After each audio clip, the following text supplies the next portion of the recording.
Recording has begun. Shall I open? Yeah, let's go ahead and introduce. Good evening. This is the July 16, 2024 regular meeting of the Complaint Committee of the Sunshine Ordinance Task Force of the City and County of San Francisco. The time is 5:30 p.m. The Sunshine Ordinance Task Force and its committees convene in hybrid meetings and allow for either in-person attendance or remote participation. Public comment will be taken on each item of the agenda. Meeting decorum. Any member of the Sunshine Ordinance Task Force or the Complaint Committee may call for decorum due to the disorderly conduct of meeting participants. Persons who engage in threatening and/or menacing behavior may be asked to leave. Chair Schmidt, that completes my announcements. All right.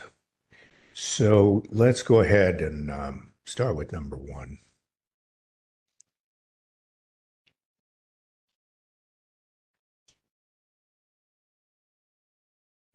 Item 1, call to order, roll call, and agenda changes. We know of no agenda changes that have been received in advance.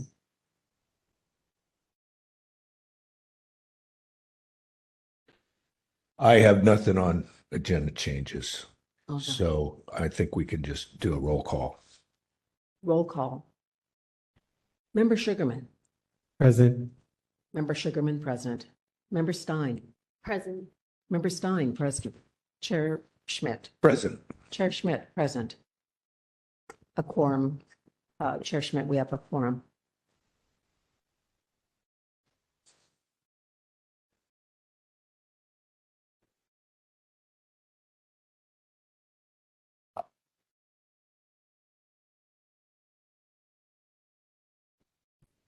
When you're ready, we can go to number 2.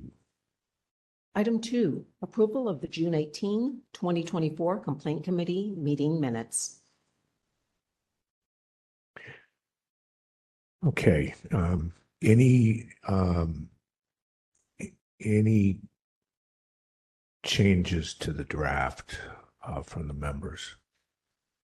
I'm just wondering, Member Schmidt, if you remember item 6, in my notes, it said that you made the motion, not me. But I wasn't able to go back and listen to the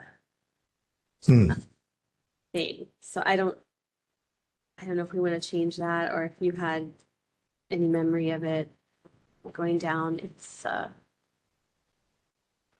It was the NEHA versus MTA file, and it was 24031. 24031,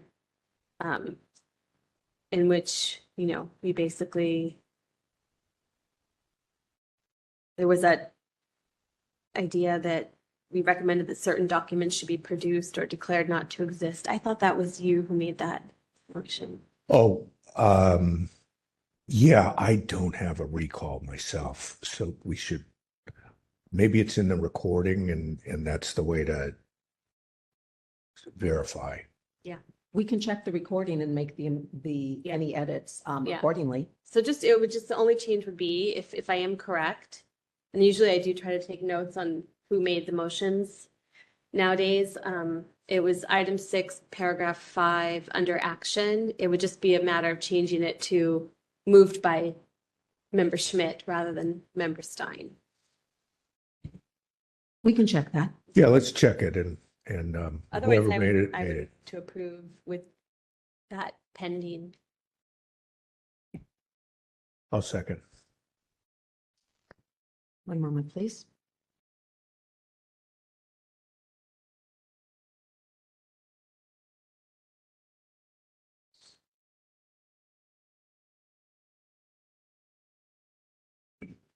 To clarify, that was moved by Member Stein, seconded by Chair Schmidt, Yes.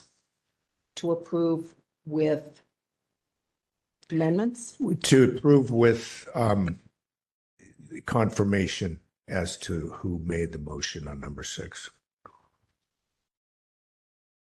One moment, please.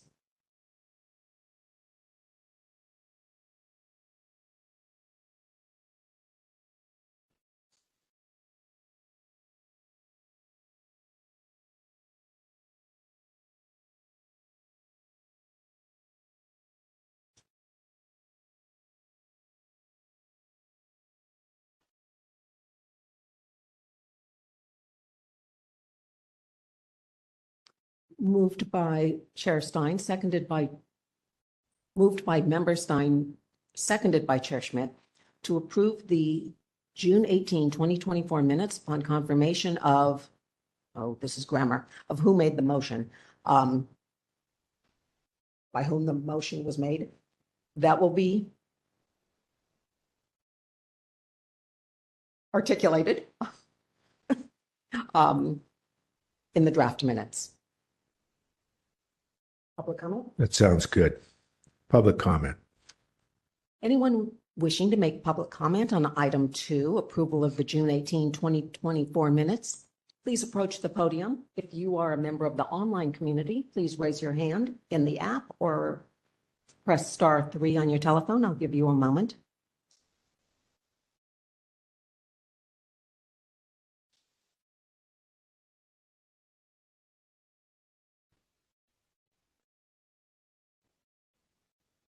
Chair Schmidt, we have no one approaching the podium, and we have no one in the online community with their hand raised. Okay, let's move to number 3. Taking the vote? Oh, I'm sorry. Yeah, let's vote. Member Sugarman. Aye. Member Sugarman, aye. Member Stein. Aye. Member Stein, aye. Chair Schmidt. Aye. 3 ayes, the motion passes.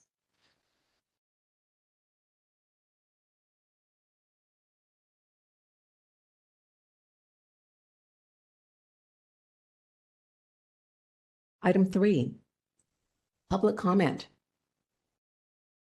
Members of the public may address the committee on matters within the committee's jurisdiction, but not on today's agenda.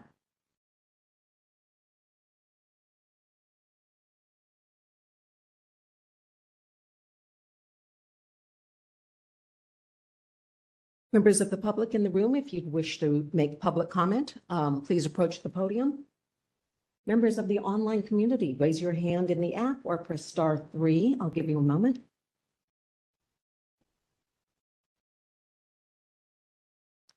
Chair Schmidt, we have no one approaching the podium and no one in the online community with their hand raised. Okay, thank you. That concludes general public comment. And we'll be ready for our first of the complaint matters today. Number 4.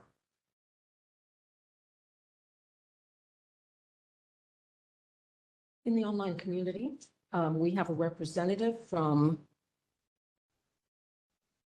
the Recreation and Parks Department. One moment, transferring Ashley Summers to the panelist position. In the room, do we have, are you Mr. Filinenko? Yes, I am. We have complainant. Item Okay. number 4. Oh, sorry. Go ahead. File number 230668. Complaint filed by Laurent Filinenko against Phil Ginsburg and the Recreation and Parks Department for allegedly violating Administrative Code Sunshine Ordinance Sections 67.21 by failing to provide public records in a timely and/or complete manner, 67.28 by failing to make public records available for inspection and copying, and California Public Records Act CPRA 6253 sub A by failing to provide public records to be available for inspection. By way of background, on June 18, 2024, the Complaint Committee continued this matter to the call of the chair. The committee requested the petitioner provide an explanation of the documents they believed had not yet been provided and the minutes from the June 1, 2022 meeting of the Recreation and Parks Department in which they believed documents or information were missing. Petitioner was notified of the committee's request on June 20, 2024. Okay, I'm going to speak to the process that we're going to follow here for each of what looks like we're going to hear 3 cases. What we will start with is each side gets 3 minutes to speak to us about the case. Bear in mind that the members of the committee have had the documentation to review beforehand. After that, we will move to a questioning session where members might ask questions of the parties about the case. And then when that's concluded, members will discuss options. We will talk about basic questions like, does the matter truly involve public records or not, or public meetings? Does the task force have jurisdiction, or maybe it's an odd case where it does not? We may make recommendations. We may have requests. We will determine whether a case is ready to be sent on for a hearing before the full task force. This committee does not make final decisions. Anything would have to go through the task force. We may make a recommendation. We may not make a recommendation. One option that we do have is we can place matters where we feel we have enough certainty about what we're seeing in terms of violations, et cetera, onto an expedited consent calendar at the task force level. Okay, hopefully that's comprehensive on what we do here today.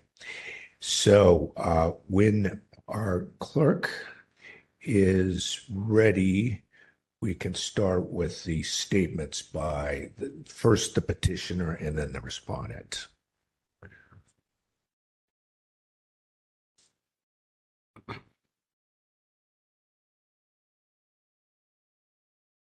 Ms. Summers, are you ready?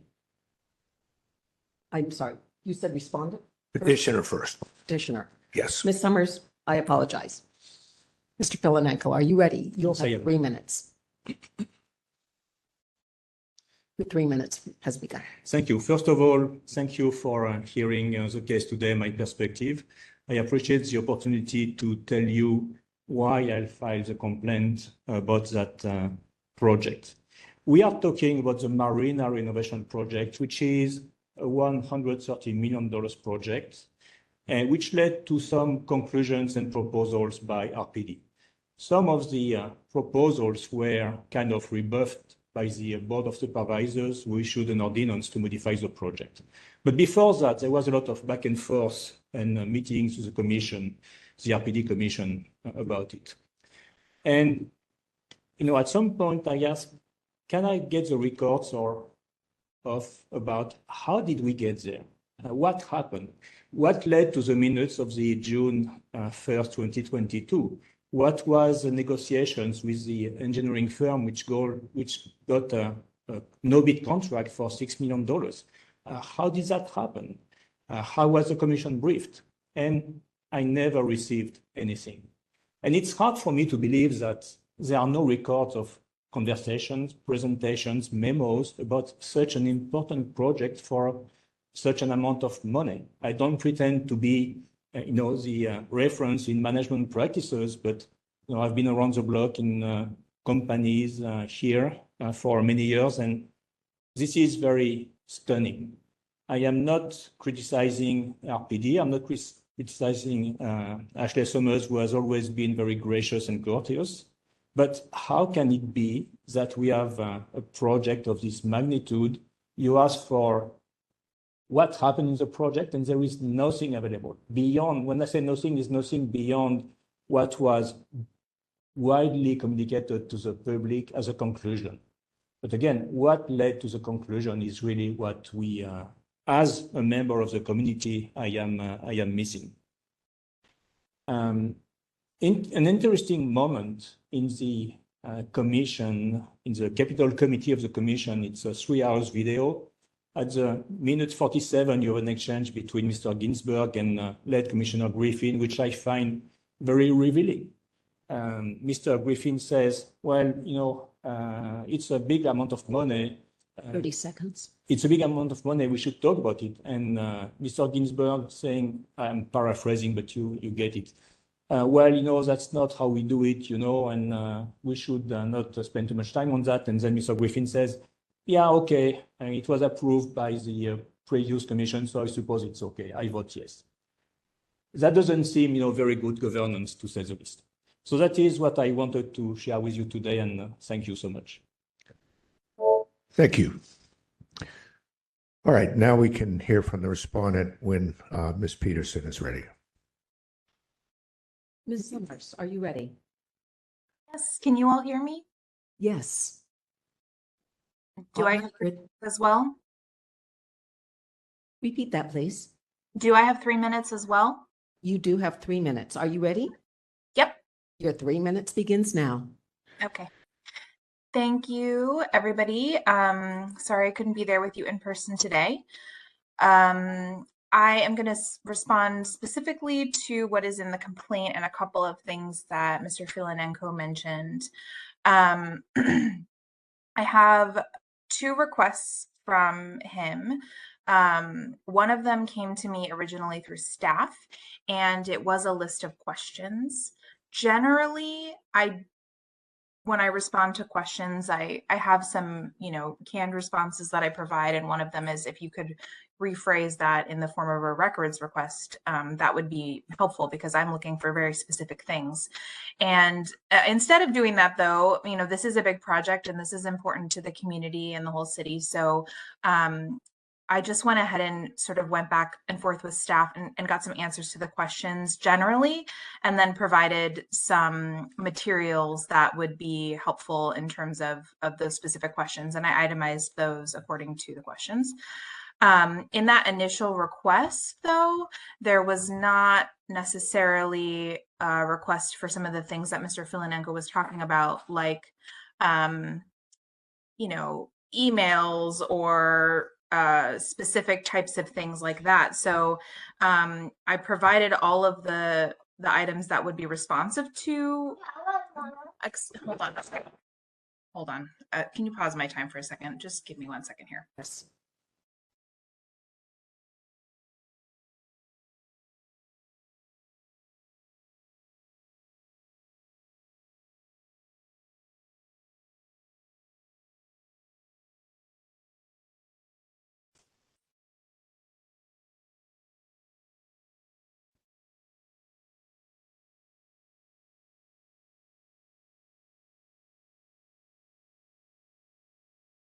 I apologize. I am dealing with a partner that is ill, and so I have 2 children here. That's fine. That's fine. Not a problem. Are you ready? Okay. You have 1 yes, minute, 25 seconds remaining. Okay. Thank you. So as I was saying, I did my best to respond to the questions, providing as many materials that were related to the questions as possible. And then in terms of the comment that about Mr. Griffin, I can say that Mr. Griffin passed away, unfortunately. Obviously, can't really ask him what he was referring to, but I can make a statement that I believe to be true, which is that sometimes when commissioners are talking and they say, I received a briefing, this may not have been a formal briefing. This may not have been, actually, I can confirm there was no formal briefing prior to that statement. And so I don't have briefing materials or a calendar appointment even to show for it.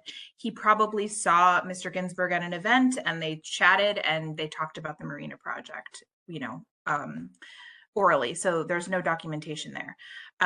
So I just feel that we did our absolute best to respond very specifically to his questions with as many documents that were related to the questions as possible. And good governance isn't really what we're talking about here. We're talking about whether we provided the records that were requested, and I think that we did, and we continue to do that. That's your time, Ms. Summers. Okay. All right. Thank you. Members, any questions? Yes, Member Stein. Yeah, I have a couple questions for the petitioner and also for the respondent. Can you just clarify for me, because it was a little bit confusing in the packet. You said you were seeking meeting minutes, I believe, for the June 1st, 2022 meeting, but elsewhere in the packet, you said you had the meeting minutes. So what meeting minutes are you seeking? Is it for the June 1, 2022 meeting? Yeah, so the minutes of the June 2022 meeting are available. No questions there. My questions Wait, were, so you've seen those minutes? yes. Okay. So what was your question there? My question was about how did the project evolve? What happened? Ashley Summers just said, the commissioner were not briefed in writing for a project of this magnitude. That's kind of weird, honestly.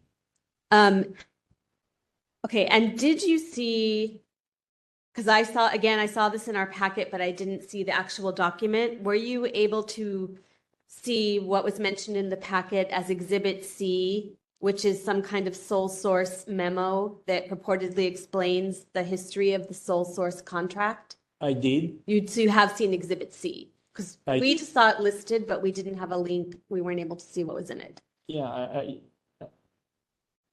I think I saw, that Nicholson Moffat was awarded a sole source contract, but why were other potential bidders disqualified, for example? There's nothing in writing about that. Well, I'm asking because there was a memo that talks specifically about why they're awarding a sole source contract, Yeah. and the reason is something to do with if it's It's because they did it before. yeah, but then they said there's an exhibit attached that was supposed to address why this particular group, but I didn't see the content of that exhibit. So that was labeled Exhibit C in that particular memo. That's why I'm asking if you saw it. I don't remember. You don't seeing that, recall? honestly. I may be mistaken, but I don't. Okay. And then I wanted to ask for the respondent, again, the memo mentions an Exhibit C, a sole source memo that reportedly would go into more detail about why this sole source contract was awarded to this particular firm. Was that Exhibit C provided to the petitioner? I'm checking it now. The link in my document isn't live, so I'm just going to pull it up really quick to make sure that that's what Exhibit C is when I provided it to the complainant. Just 1 second here. Yeah, thanks, because I wasn't able to see. No worries. Okay, so that was in June of 2022.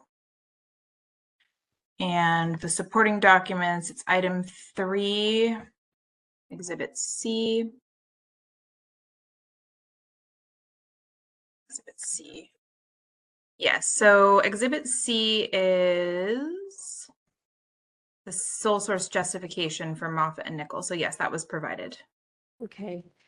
And then I also wanted to ask, because I was still a little bit confused about the minutes that were requested. In your response, you said that you don't keep minutes of committee meetings, even though you do record them, that you're not required to keep minutes. Can you explain why you're not required to keep minutes of those meetings? Yeah, so the charter I believe it's policy bodies created by the city charter are required to keep minutes. So the commission keeps minutes, but the commission made the subcommittees. The subcommittees are not chartered bodies. They're subcommittees of the commission. They don't take final action. And so according to my knowledge and my communications with our city attorney, I'm not required to keep minutes for the committee meetings. But we do record them as a courtesy, and for records keeping, it's helpful for us too. Okay, thank you. That's all my questions. Yeah, nothing. Okay, I have a couple. This is Chair Schmidt. First, I'm on that last point. The committees of your department that do not keep minutes, how many of those committees are standing committees first are there? We have two committees that are under my administration. One is the Capital Committee and one is the Operations Committee. And then we also have something called the Joint Zoo Committee, which is a little bit different. It's administered by somebody from the San Francisco Zoo. Okay. And those three, those committees do not keep written minutes. No. All right, thank you. I've got to our clerk, I just have a question, that sort of a in-house administrative question.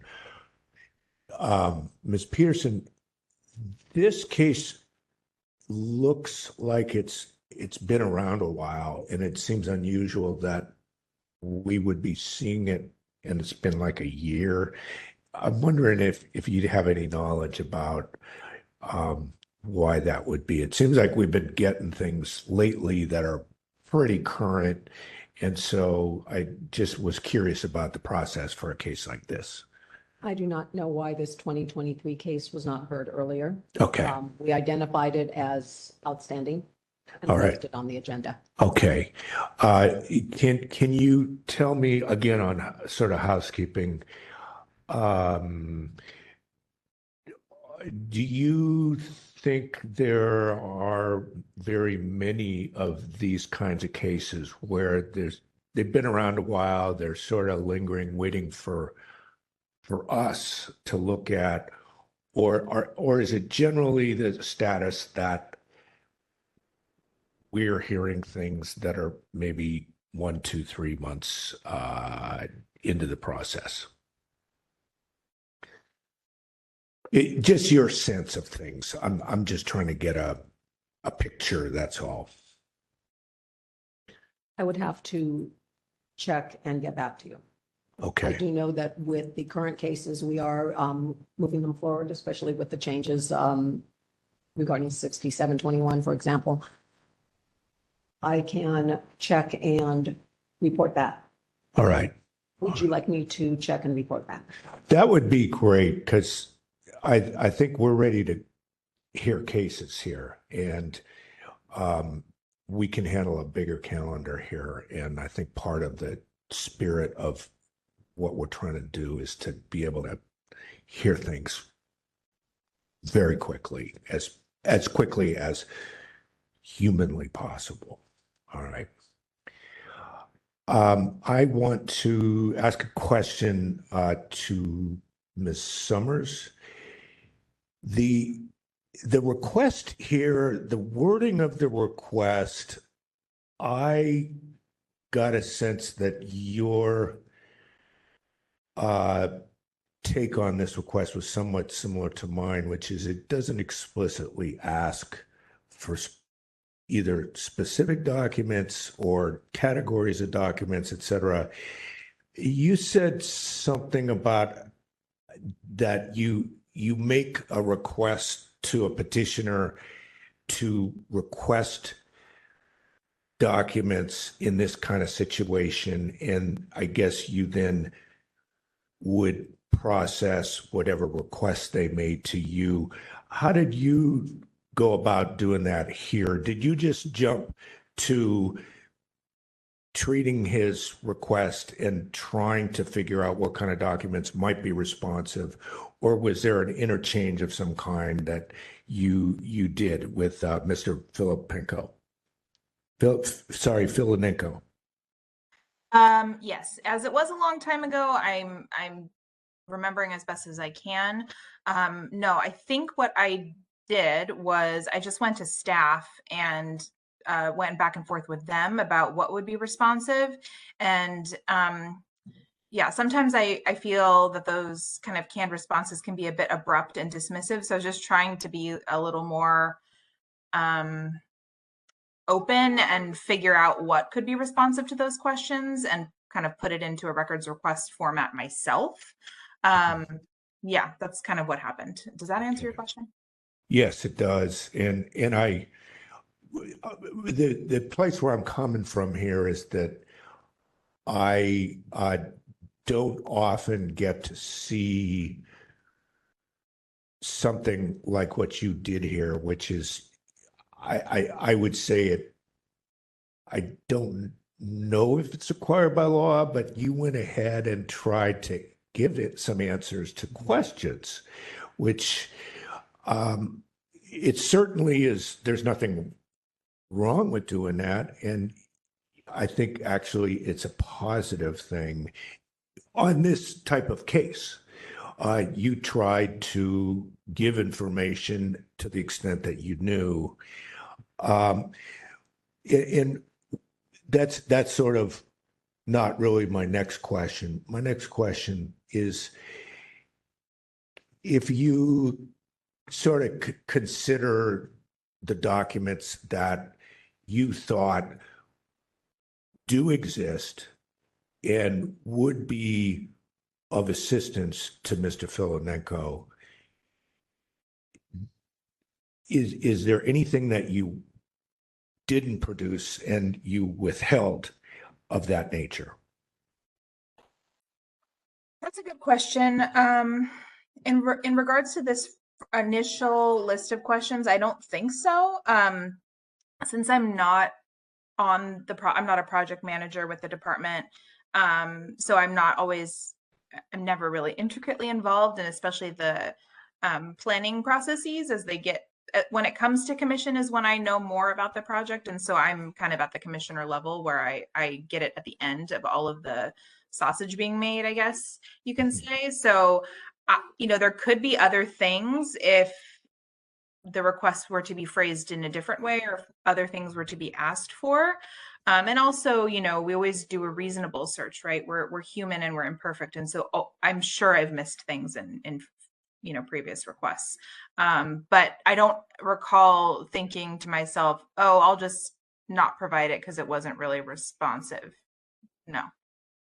You lean toward, if something's sort of on the line, you lean toward just go ahead and producing it if it's not exempt, it sounds like. Yeah, if I have a question about something because I think it might either reveal private or personal information about a person or a citizen or one of our staff members, or something that's controversial, I may go back to the city attorney or staff and kind of talk through some of those things. But I mostly err on the side of, take whatever you would like. I also I try to be mindful of staff time, that their time, my time, and if I were a member of the public, how much stuff would I want?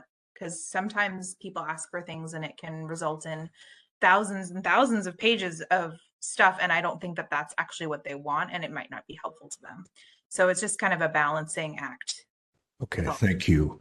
In this case, did you identify a specific person who is a project manager on this? Yeah, there's Monica Scott and Kelly Rudnick were the two, I believe, that I was speaking with. So you talked with them about this request, whether or not we call it a document request, but you talked with them about this request? Yes. In fact, some of the things that I wrote back to the requester were, copied and pasted from something that they sent to me, because I can't necessarily answer some of these questions myself since I'm not on the project. Okay. Thank you. Let's see. I don't think I have any other questions at this time. Any members, anything else? And we still may have a question or two, but I think at this point we may be ready to decide what we want to do with this thing.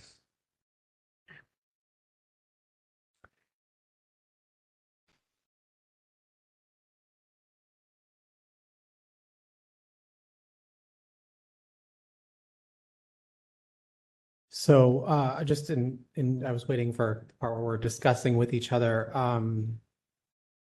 What I noticed in the documents were that that the petitioner made the requests, and then the respondent responded in a timely fashion, and then there was a follow-up, and the respondent, from what I could see, responded and said, as there are no more responsive records, like, we're going to close this.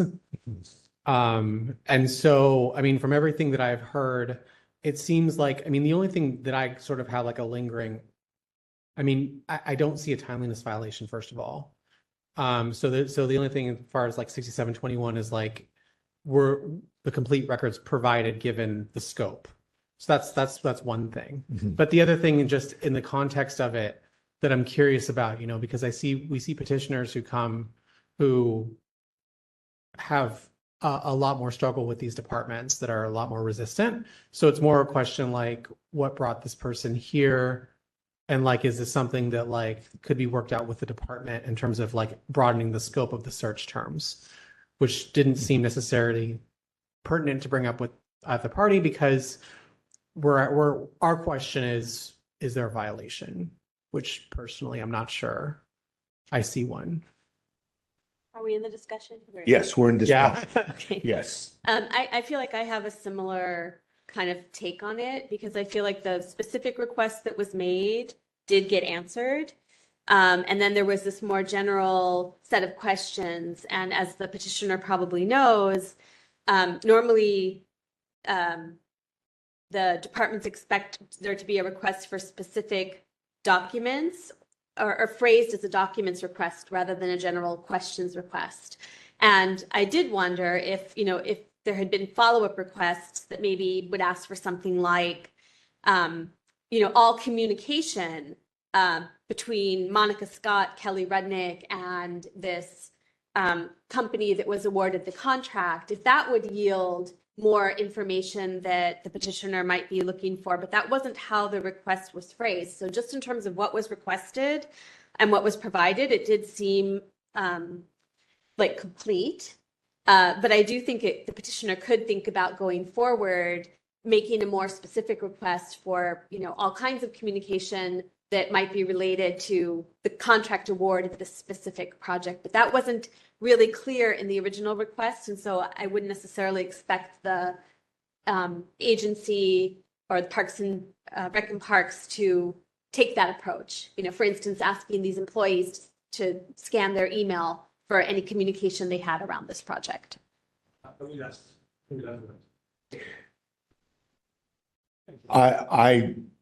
I'm hearing pretty much what I'm thinking also. I think that we all see this about the same way. The wording of the request was, it was a little bit,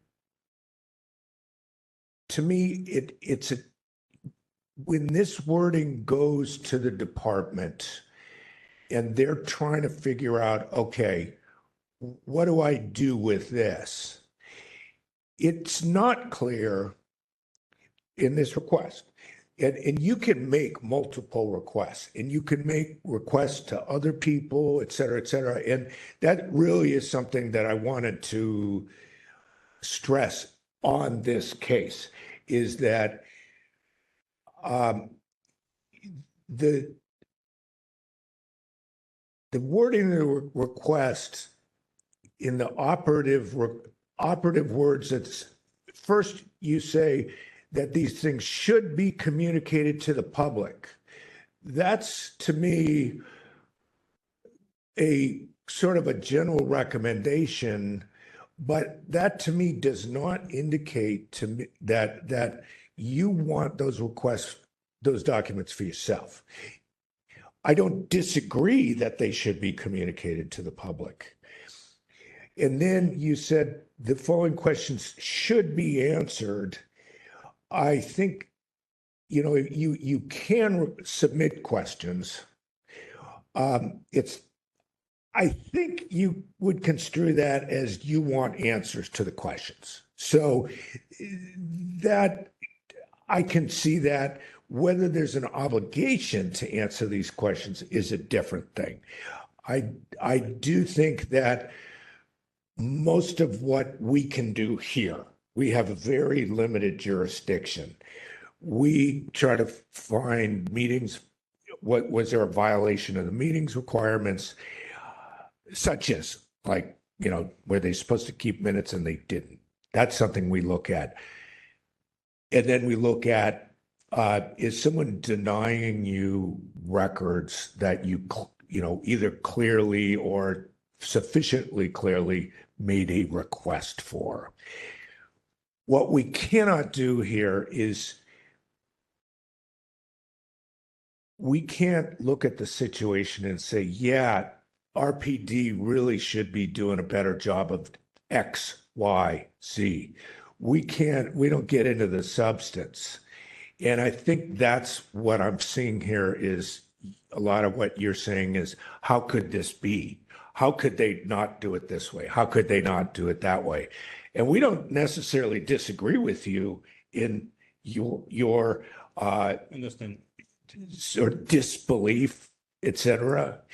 But it's just not something that we really look at.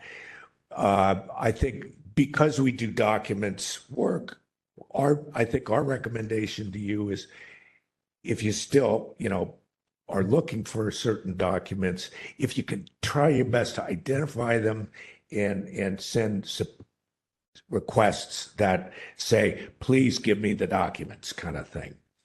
And it Understood. often involves like choosing the right keywords, like maybe the keywords of what this project is named, or saying, communication about the marina between these people, like wherever you think you might find the answer in a written, documented form is really, the best way, I think, to go about that. Understood.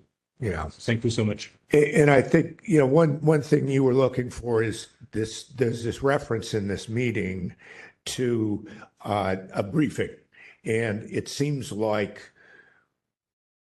the answer to what that was talking about, you've got some sense of what they know at the department, but I'm not sure if anyone there really knows what that reference was to at this point. But your effort to find out, you did get some resolution on that. Okay, members, I guess sounds like we're pretty much in agreement on this. How should we transmit this to the task force? I can move to the consent calendar to find no violation.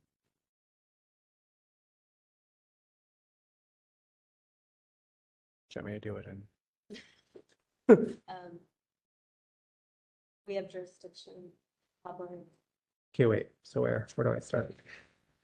Want to move that we have jurisdiction. I want to move that the Sunshine Ordinance Task Force has jurisdiction over the matter, that the requested records are public, but then to move it to the Sunshine consent agenda to find no violation. Is there a second? Could we add that because all of the requested records seem to have been provided? Like that, Yes. yeah. I mean, just to make it clear to Yeah. the full task force, because they've asked for like some detailing on these things that go directly to consent Do you agenda. want me to read the whole thing again? I have moved by Member Sugarman, seconded by to be determined, to find that the Sunshine Ordinance Task Force has jurisdiction over the matter, comma, that the requested records are public, comma, and to move the item to the consent calendar of the Sunshine Ordinance Task Force with a finding of no violation because all of the requested records appear to have been provided. Clarification would be appreciated on how to word that last statement. I say all the requested records appear to have been provided in a timely manner. Is it 6721?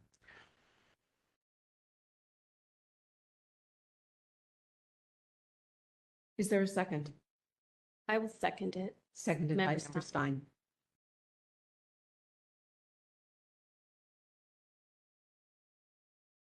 Public comment? Yeah, let's see if there's any public comment on that. Yes.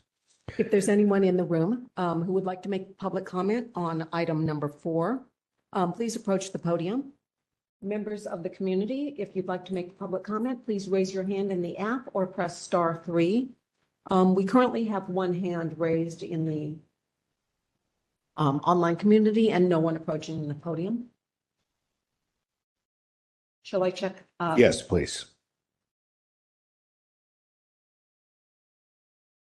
Hello. Hello, caller. Do you wish to speak on item 4, file number 23068? I do.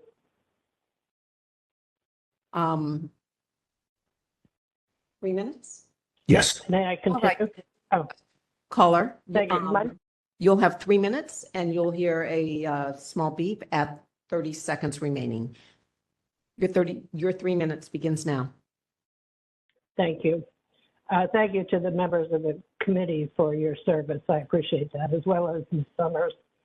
My name is Evelyn Graham, and I worked very long and hard on a project called Keep the Waterfront Open, which had to do with the marina. My experience that I'd like to pass along to you is at every step of the way, Record Parks Department has been resistant to sharing information with the public. I agree with your finding today. If the request is not worded properly, then you just do the best you can, and I think Ms. Summers did. I just wanted to pass along that I'm glad to see the issue here brought up. I'd like to see further discussion of it, but in an appropriate place. And I did just want to comment on the lack of transparency within the department. Thank you. Thank you, caller. Thank you.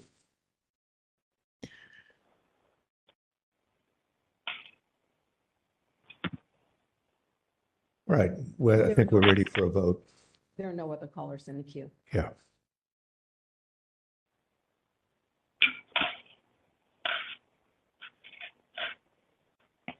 Taking the vote. Chair Schmidt.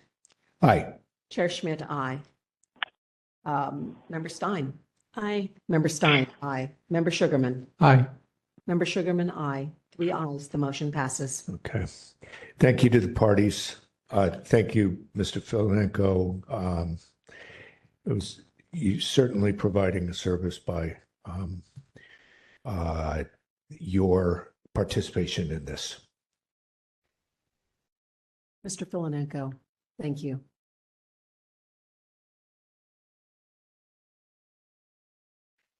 Mr. Filenko, just one thing is, I believe with this consent calendar, you make sure you read the rules that apply to it, because I believe you do not need to make an appearance when it comes before the full task force. Yeah, thanks. You will receive a notice. You will receive one notice indicating that the item is on an agenda on the consent calendar and you are not required to appear.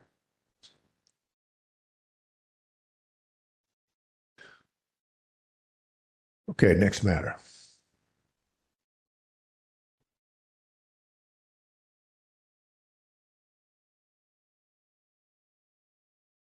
Item 5, file number 24028. Complaint filed by HV Safe against Municipal Transportation Agency for allegedly violating Administrative Code Sunshine Ordinance Section 67.25 for failing to respond to an immediate disclosure request in a timely and/or complete manner, and California Public Records Act 6253 for failure to provide a determination of disclosable public records within 10 days. Right. What parties do we have here for this matter? It looks like we may have a petitioner. Are you the complaining party? What's your, can you state your name? My name is Richard Johnson, and I'm a co-founder of HV Safe. Okay, thank you.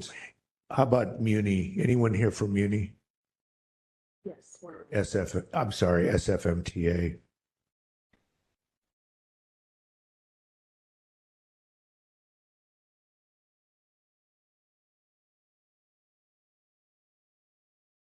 Caller, you've been unmuted. Is this Alea? Manager of Public Records from SFMTA. Present. Thank you. One moment, please. Moving you to panelist position. We have a caller identifying themselves as HVS. Do you have someone accompanying you today? It would be Mish.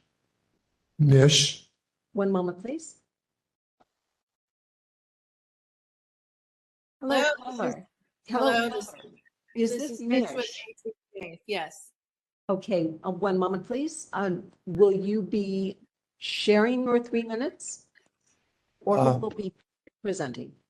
Actually, I assume we'll be sharing, correct, Mish? Yeah, I'll let you go ahead and I'll round out whatever you contribute here today. Thank you. Chair Schmidt, would that be? That's fine. Total? Yes, yes. Uh, Let's start with that. Yeah. All right. One moment, please, Mish. Transferring you to panelist position. All right.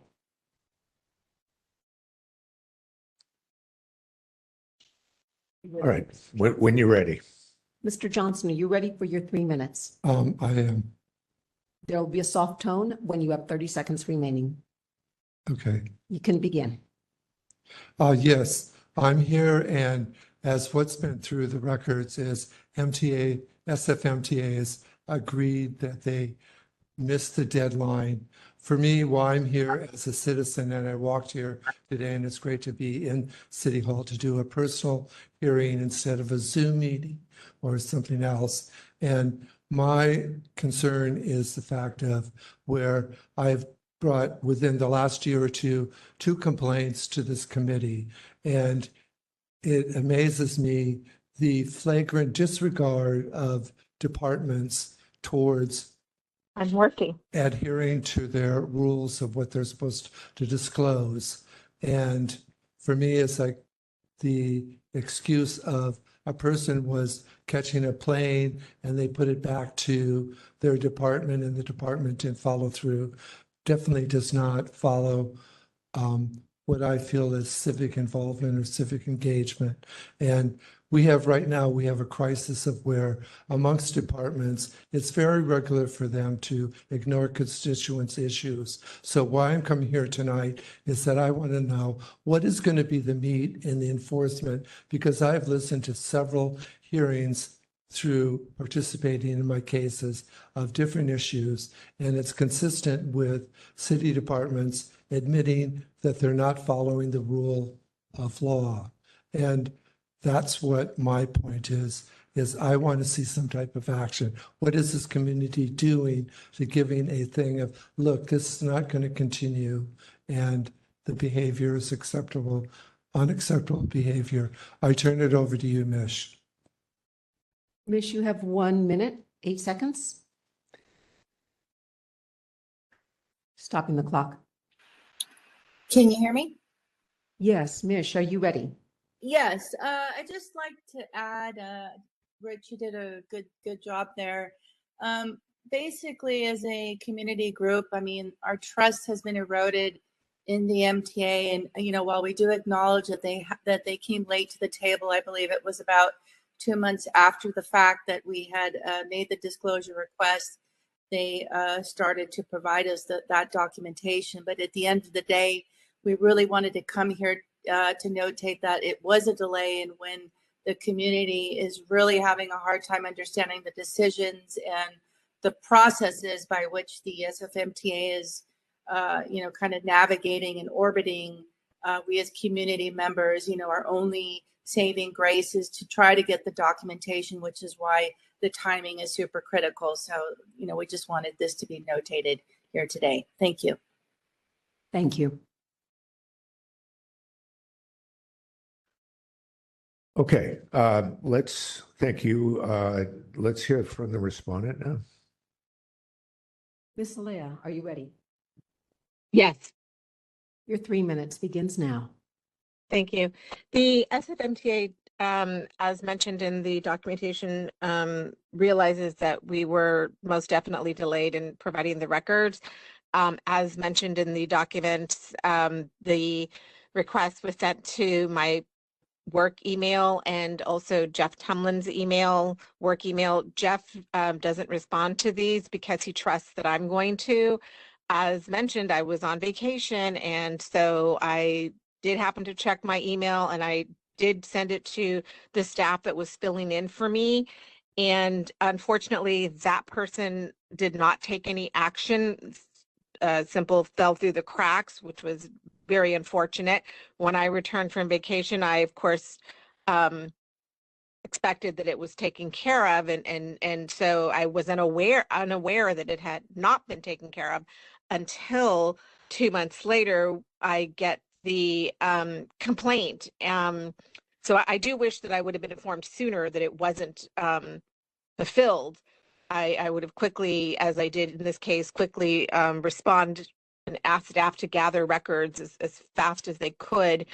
And staff did so. And I was very apologetic. I do apologize that the backup staff did not follow through.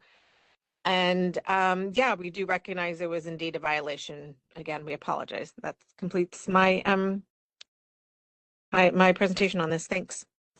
All right, thank you. And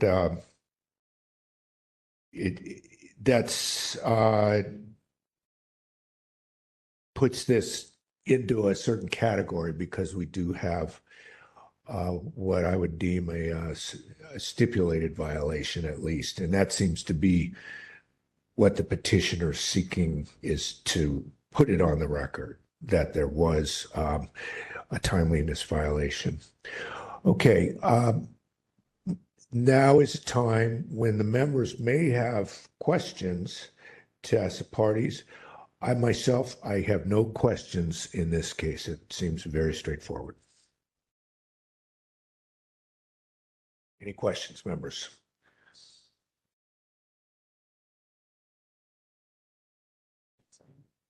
All right. I'm going to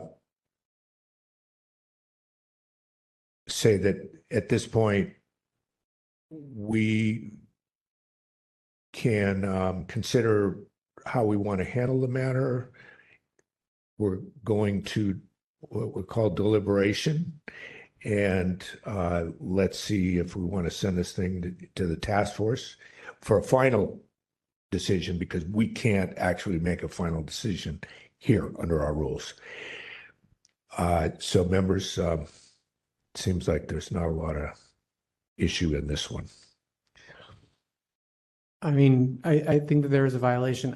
My only question to the other committee members is, they're sending it to the full task force, and there's also sending it to the consent agenda, like, oh, we find a violation. But given that the petitioner is discontented with this agency and like their repeated responses being delayed, is there any benefit to the full board considering it versus just finding a violation on the consent agenda calendar? It's my only question. Yeah, I don't myself see that one, that it would add in any way, and two, that it would help anyone to have these parties have to appear again. Since I think we sort of know what this case is going to be about, and what it's already been admitted that there's a timeliness violation. So yeah, myself, my personal opinion is we bring it before the task force and air it. I'm not sure if anyone gets that much value from that process happening. And for efficiency purposes, definitely, let's see if we can avoid it. Yeah, and I was going to say, I think the main thing is either whether it goes to consent calendar or not, they're going to see that this is a violation, or they're probably going to find that this is a violation against the SFMTA. We're going to know at the end of the year, how many violations were there against the SFMTA. Maybe that's something the Education and Outreach Committee can respond to by speaking with them directly. For instance, that would be like one thing that we could do. But I don't think it changes whether it's determined on the consent calendar or whether it's heard by the full board, because the full board is still going to vote for it and know that if it's approve that this is a violation against the SFMTA. And we have, again, we can't decide anything, and even the task force, we can, in this case, since you did eventually get your documents, we can find a violation, we can put that into our order, but we would not order, as we might in another case, production of further documents. And so that's just not on the table here, since belatedly they did actually produce what you were looking for. Okay, we may have a very brief motion, members. Anyone want to make the motion? You want to make this one? Okay, so Ms. Member Stein, I move to find that the SOTF has jurisdiction over the matter, that the requested records are public, and to refer the matter to the SOTF consent calendar with a recommendation to find a violation of Section 67.25 for lateness, as both the petitioner and the respondent acknowledge that the documents were provided late.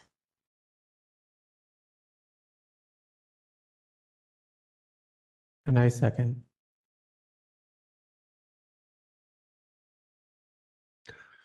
Okay, is there public comment on that?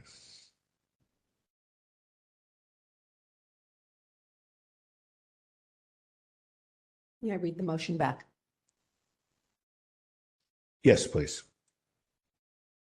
Moved by Member Stein, seconded by Member Sugarman, to find that the Sunshine Ordinance Task Force has jurisdiction over the matter, that the requested records are public, and to refer the matter to the consent agenda of the task force, to find a violation of Administrative Code Sunshine Ordinance Section 67.25 for failing to respond to an immediate disclosure request in a timely and/or complete manner, and California Public Records Act 6253 for failure to provide a determination of disclosable records within 10 days, as both petitioner and respondent acknowledge that the documents were provided late. Can we actually just say 67.25 for failing to provide in a timely manner? Because the documents, the completeness is not in question. It was the timeliness. Removing and/or complete.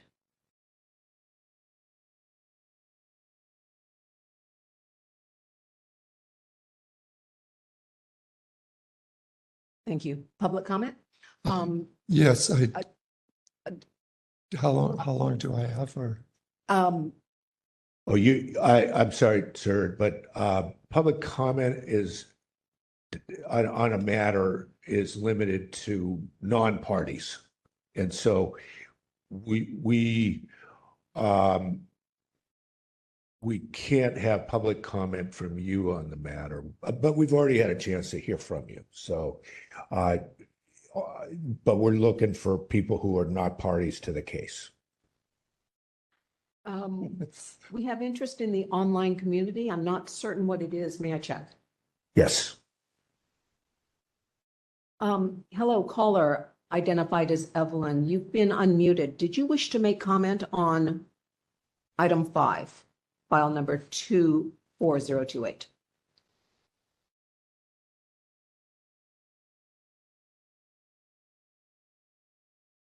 Caller,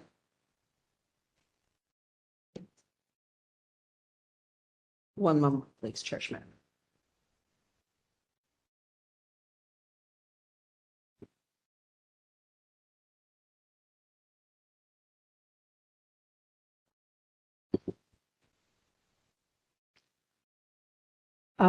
Caller, if you have entered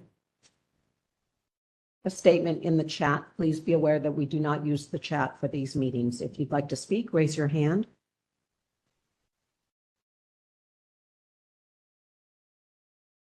We have no one wishing to make public comment. Right, let's have a vote. Chair Schmidt. Aye. Chair Schmidt, aye. Member Stein. Aye. Member Stein, aye. Member Sugarman. Aye. Member Sugarman, aye. Okay. 3 ayes, the motion passes. All right. And just noting again that since this goes onto a consent calendar, unless for some reason a member of the task force takes it off, I don't see that happening here. You don't need to appear, and this will simply go to order. That's the particular process that we've created in our consent calendar process. Yeah, thank you. So that case is done. Let's move to the next case.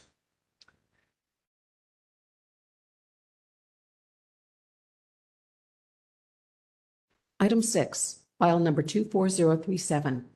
Complaint filed by Richard Hilton against the police department for allegedly violating the Administrative Code Sunshine Ordinance, Section 6721, by failing to respond to a records request in a timely and/or complete manner. We have present remotely, we have Mr. Hilton and Sergeant Ware for Lieutenant Beauchamp. One moment, please.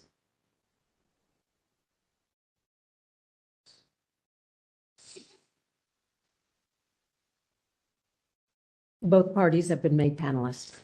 All right, so let's go ahead and hear from the parties. 3 minutes each, starting with the petitioner, and keeping in mind that we have had the written documents to review for the case, so we are prepared. Mr. Hilton, would you like to unmute yourself? I can also, you have unmuted yourself. Are you Yes. ready to begin? Yes, I am. Your 3 minutes will begin in just a moment. You'll hear a soft chime when you have 30 seconds remaining. Thank you. Starting your time now. I would believe that there is no complexity to this matter. There are 2 items that I sought, but it could be counted as more than 2, but 2 sets of documents. The first, that the panel is aware of, is a report that is identified as a 175, sometimes it's mentioned as 178 pages. But what is important about it is that it is the host of a chart. And that chart mentions that the use of force disparities have increased in San Francisco, or did increase to 25 times. That is the black-white disparity. The request is fairly well documented, and that document, the 175-78 page document, has not been produced. As a matter of fact, the CPRA request has not been acknowledged.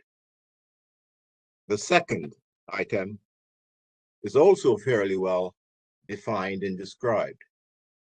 It consists of a request for citation and arrest records since July 1, 2018 through December 31st, 2023.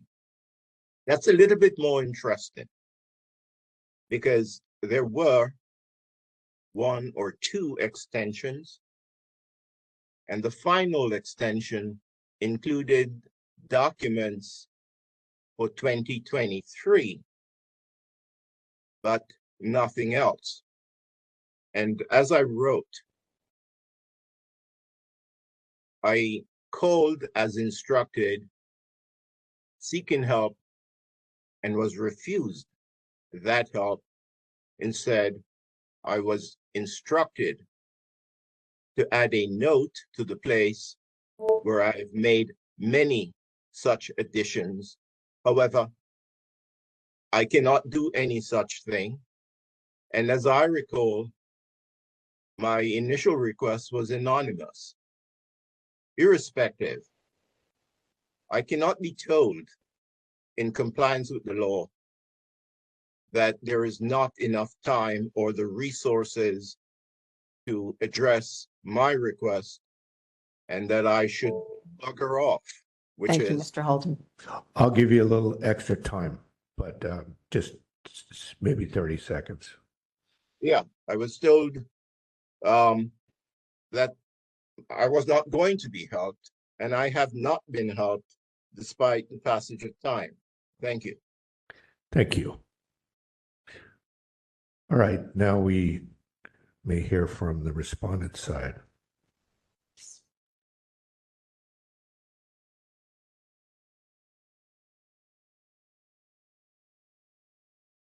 Sergeant Ware, I have been muted myself. Are you ready to begin? I am ready when you are. Your 3 minutes starts now.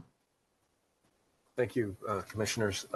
We initially received a request under the reference number P149745 on March the 22nd, 2024, requesting data related to the SFPD monthly arrest and citation register, otherwise known as MACR, the years 2018 through 2023, as well as a request for a 175-page report that had been published by the SF Standard media outlet. However, that report was not described by Mr. Hylton specifically. So we did reach out to him to get a little clarification on that report that he was seeking. On April the 1st, 2024, we did send a responsive letter, including the link for the data that was requested all the way through 2022.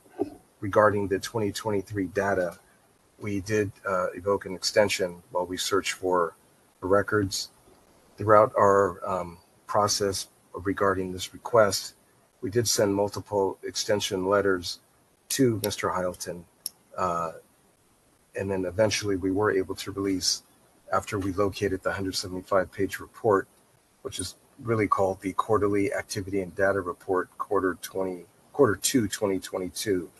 We released that on June the 27th of 2024, after locating that report on our SFPD website. We would have possibly been able to find that earlier if we got a clarification from Mr. Hylton that was sought out by one of our staff members. We did reach out. We utilized our professional standard and principal policing unit to help us collect the data. And we believe that we have fulfilled the request up to this point. Thank you. Thank you. Members, questions for the parties?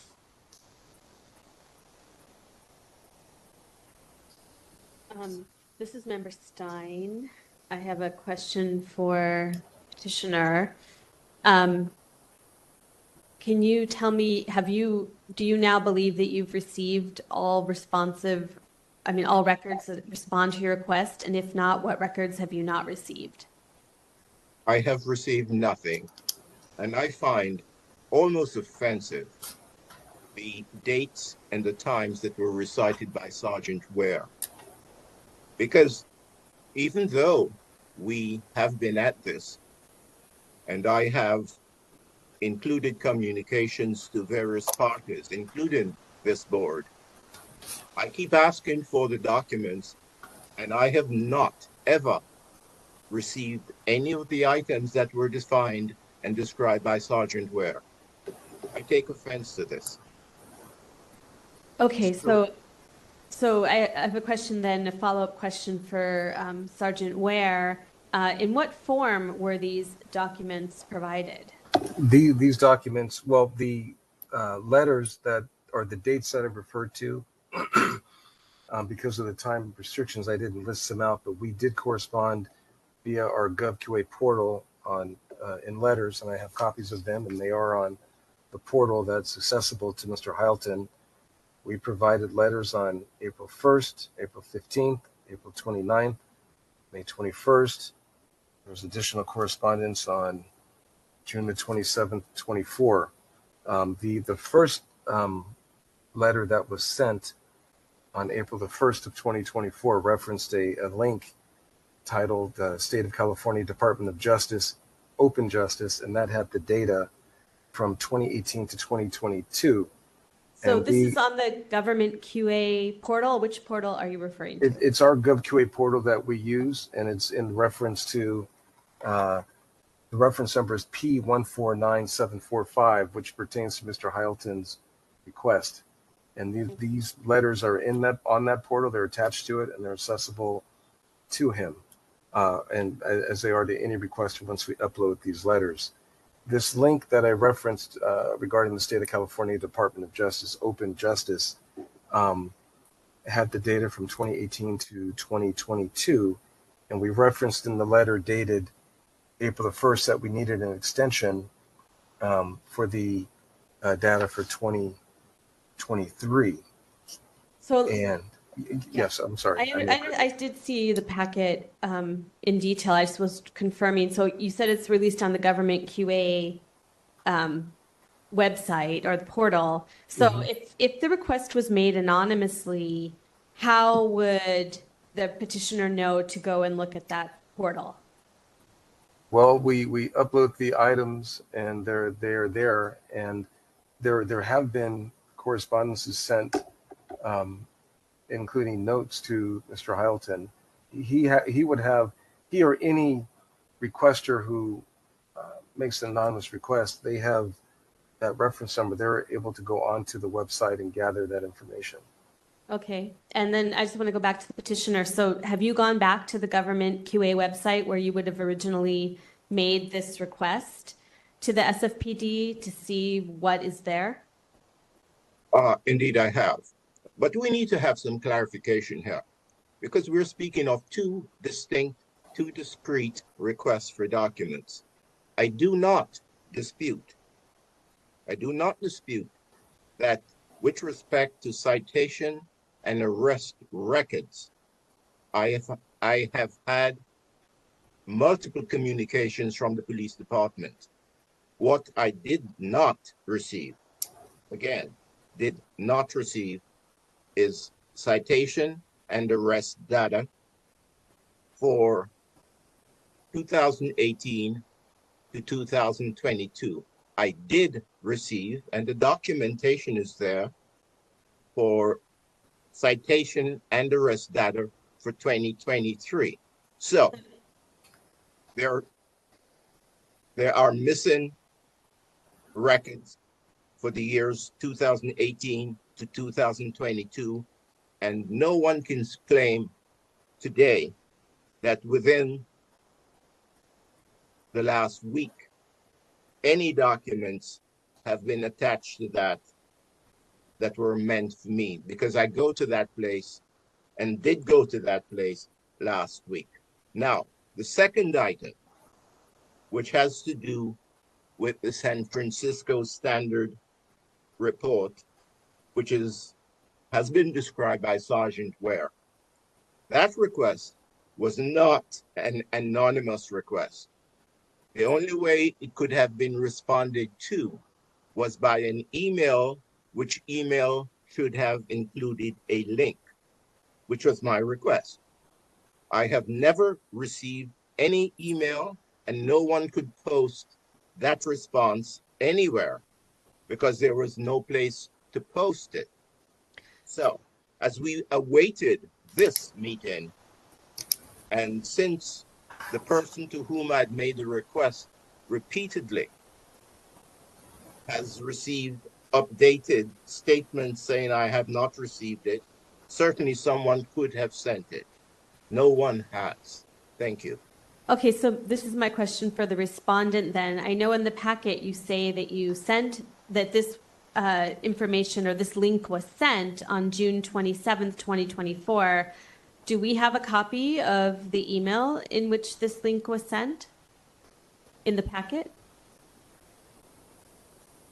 Is that a question for For Sergeant Ware, because I don't recall seeing an actual email to Mr. Heilton with the link attached. Is that in the packet somewhere? If you can allow me to go to the GovQA portal, I don't know if it was sent by email. Just remember, because there were quite a few emails sent by Mr. Heilton, over 30, I believe. Can I just go to the portal? It will not disconnect from this call. And I actually have it open. If I can just check it for a moment. Also, is the portal, is it publicly viewable? If I went No. to the government QA portal, could I see what you had posted there? I In can. response to this request number? You can't look at it. I can print up all the details of it and provide it to you, but you would not be able to log into Mr.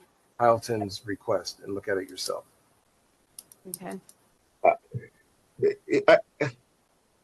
May I speak? Yes. Go ahead. Go ahead.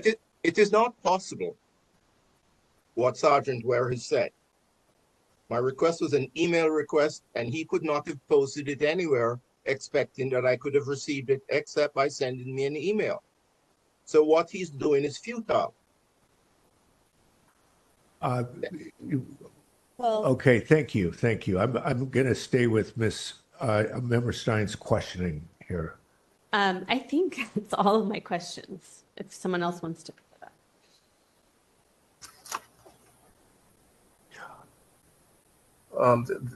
Sergeant Ware back. I'm looking at the portal now and looking at the specific request and the notation that one of our staff members provided, the quarterly activity and data report Q2 on June the 27th of 2024 by sending Mr. Hylton a link. It may have in fact been sent by email because I don't see that particular portion on the portal. There are a lot of entries and I would have to go through this large packet to find it, but there's page 150 of our packet is the one that I think is your letter, and there's two links. So your quarterly activity is that's the 175, yes. 179 page document. That would be on that letter that you're referring to, and I didn't mean to cut you off if I did. That's all right. Go ahead. The letter dated June 27th of 2024. That is a letter that would be on the portal. These are auto-generated letters that are not. We can add links and verbiage to them, of course, but this link was sent on June the 27th, 2024, and it should be on the portal. I'm just going to look at the. And it cannot be on the portal because I never requested it that way. You could not respond to me on the portal. I never made a request on the portal. I can't have a response that was never sent to me. I would not see that. I think it needs to be made clear. Mr. Hilton, are you saying that you do not access the portal and you cannot get to the portal to find these links? No, I'm not saying that. I'm saying a response cannot be made to the portal when the request was made by email. And why is that? I would have no way of knowing that something was put on the portal. The portal does not apply to any request. It applies to specific requests. Is that clear? I'm not sure. I'm trying to go with you and figure out what you mean by that. Okay, let me clarify it. If I ask for citations on the portal, a response may be sent to the portal, but I may also be able to, and the law provides it, I can make a request by email. And the only way to respond to that request is to send an email response. You cannot put that response willy-nilly to any place on the portal where you may have dealt with Richard Hilton before. He would have no way of knowing that you have done that. I have at least a half dozen requests to the San Francisco Police Department over the years. Thank you. Member Stein? Yeah, I think this is it's very difficult for us in this case to verify what information has been provided. So I want to make the recommendation to Sergeant Ware that before this goes before the full task force, presuming that it goes before the full task force, that you, include screenshots of the government QA portal showing us that this material has indeed been posted. And if it's at all possible beyond that, I think it would be wonderful if you could take this material, which is supposed to have been supplied, and maybe send an email directly to the the petitioner, and give those links directly, and even include that in the packet so that we can see at least that this information has been provided. Otherwise, we just don't have any evidence that this information is provided. We can't check the portal ourselves, and there's nothing in the packet that shows us that this documentation has been provided. And since it apparently has been, in theory, released, it would be great if you could release it directly to the petitioner as soon as possible as well. Sorry, I also want to add on to that. I'm not, even without looking at the portal, it seems like there's a discussion that I want to confirm with the respondent about what information seemed to be mutually agreed, or at least agreed on one side to be released. So, Chair Schmidt, you were mentioning on page 150, is that link, is that intended to be the 150-page report? Is that where that's supposed to go? The 178.5 or 78-page report? That's my understanding, but I'm not the authority. The Okay. QA. As far as we know, it wasn't sent to the petitioner. No, I understand that part. But from what I understand, at least from the department's perspective, they did attempt to, even if it wasn't, I just want to make sure I'm clear. They attempted to release the 175 or 78-page report, as well as it seems mutually confirmed that 2023 arrest records were released. And I haven't followed this, maybe I missed it. What did the department say about 2018 to 2022? Because it seems as though the petitioner says that 2023 was released in full, like it was also released in a way that they were satisfied with. It said it provided it, but the petitioner says that They didn't. Okay. 23. No. 2018 to 2018 to 2022, that's what I'm wondering about, what the department said. yeah. You're saying they did provide that, is what they said. I did not hear them say that. I We didn't. did. Oh, okay. Well, let's ask that then. So, and I think it was actually in the letter, in the respondent letter in the packet, but can you just confirm, Sergeant Ware, that the data from 2018 to 2022 was posted on government QA website? In a letter dated April the 1st, 2024, we, halfway down on the letter, it says SCPD response. I'm just going to read it verbatim. Responsive monthly arrest and citation register, in parentheses, MACR, information through 2022 is available here. And then we provided him, Mr. Hyleton, with the link to go to obtain that information. And then we evoked an extension for 2023. Thank you, I see that now. Then I must apologize because I did not see that link. That's the 18 to 22 link. Is that correct, Mr. Hilton? That is correct. Okay. I have been asking for something that if someone had just bothered to say, here it is, we wouldn't be talking about this. I did not see that. Okay, so now it's available to you, that what the respondent has given you in response to that request on 18 to 22. Is that correct? I have to confirm that it has actually happened. I haven't seen it. I did not see it. All right. I think that actually is significant because that's one of the items that's primarily in dispute. Members, do you think we've figured out how to get the the 175 report over to the petitioner in some way where it's not ships passing in the night, where they can access it? Should we order that it be emailed? I don't know. I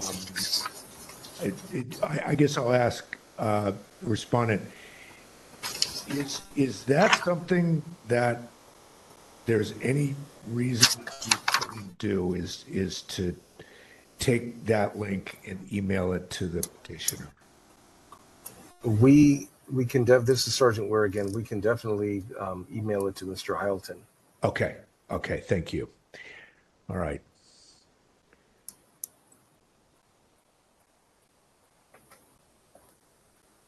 And what about the links to the Right. So arrest and complaint records? it seems to me like the information is there and the petitioner has not been able to access it for one reason or another. And to me, I mean, we can still discuss like a violation.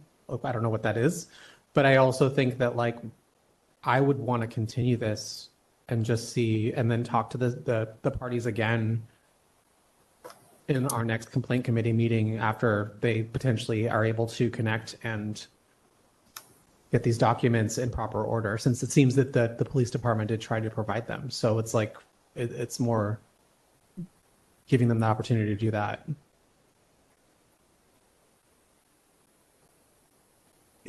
I agree that there is a timing issue here. Yeah. But in terms of full production, it seems like we're getting to that one way or another.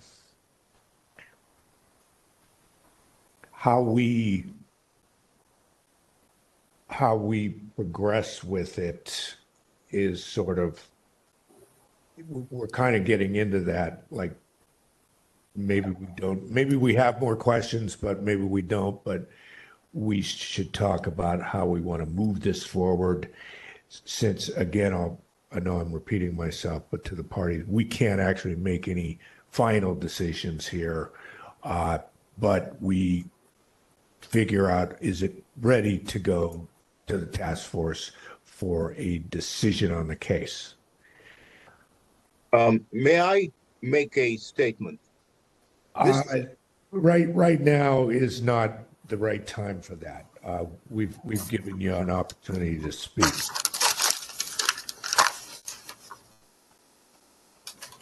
Again, I think that the timing violation is pretty clear, and I think the members think that there is a timeliness issue.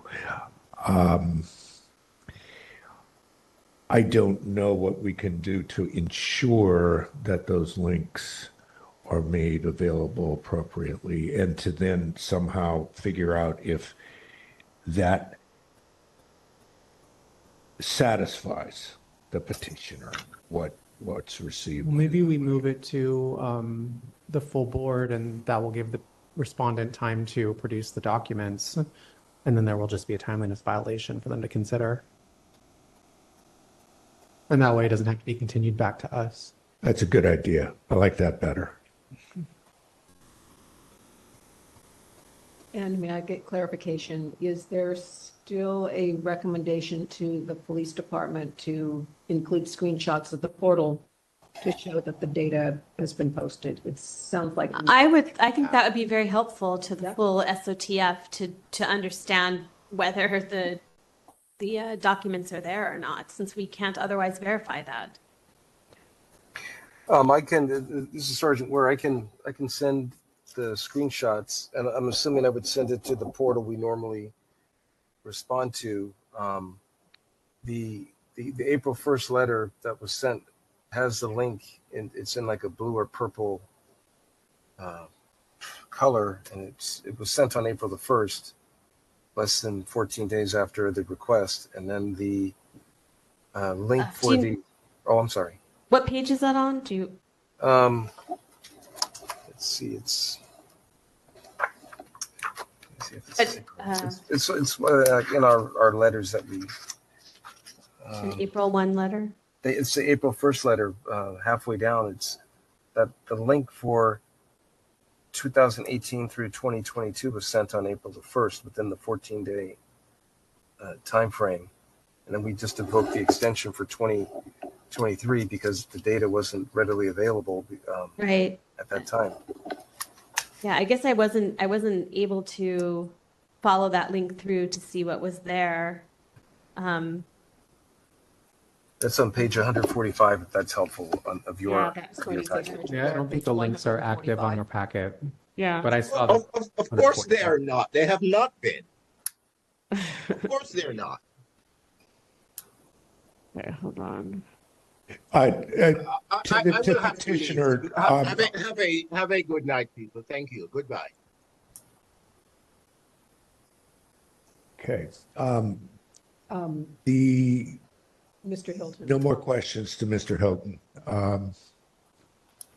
Yeah, so just so again, just for the Mr. Ware or Sergeant Ware, if you could take screenshots of those links on the GovQA portal, because right now it's just kind of a link that doesn't really show us anything in our packet. Okay, understood. And Is yes. there the option to provide a report of the items in the portal versus a screenshot? I can go to that link. I don't know how voluminous it is. I mean, it's going to be substantial, but I can. So you want a report of that State of California DOJ Open Justice from 2018 to 2023, and I believe that is get my mouse here just to see what is on the portal that. Give me one moment to open this one here. Let's see.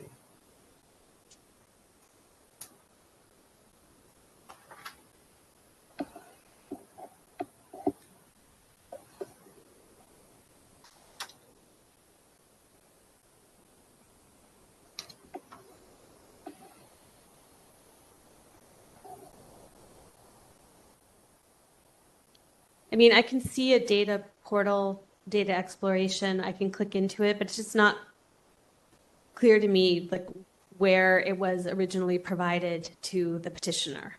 Are you talking about the State of California DOJ link? Open Justice, yeah, the DOJ. Yeah, that was provided to Mr. Hylton on April the 1st. Yeah, if you can just screenshot the portal on which that was provided as a link to him. Oh, I understand. Okay. You know what I'm saying? Yeah. Yes. Okay. Let's see. It's just because in this case there's a discrepancy in. I can certain screenshot all. facts. I can screenshot all Okay. of these letters that were sent to him. I'm looking at it. When do you want me to send it to each of you individually, or just to No. the I just SPPF? it would be best to just add it to the packet if this packet is going to go forward to the full Okay. task force, so that anybody who's reviewing it can see the evidence of what was provided and when. I will do. We will do that, and it is very like there's no way to manipulate this GovQA. The dates and the times are in there. Like you'll see Absolutely, the yes. response letter and the dates. And I don't want to speak too much without Mr. Hylton being available to defend himself as well. But we can gladly send you the screenshots. No problem at all. We can resend the 175-page report. But that was provided on June 27th, 2024. So we'll take care of that too. Okay, thank you. You're welcome. I think maybe one way we could push this on is we do it as a recommendation. And so I'll try to formulate a motion which is move to find these are public records and the task force does have jurisdiction.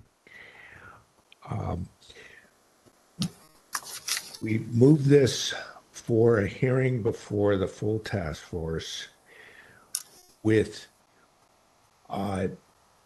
First, a recommendation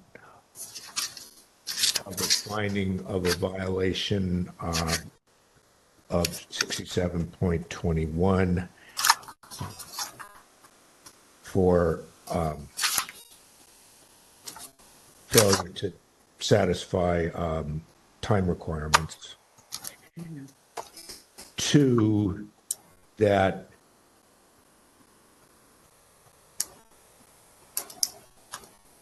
unless documents are sufficiently conveyed prior to the task force hearing, as has been discussed in this hearing, conveyed by the respondent, we leave it open to consider whether there's a violation on production.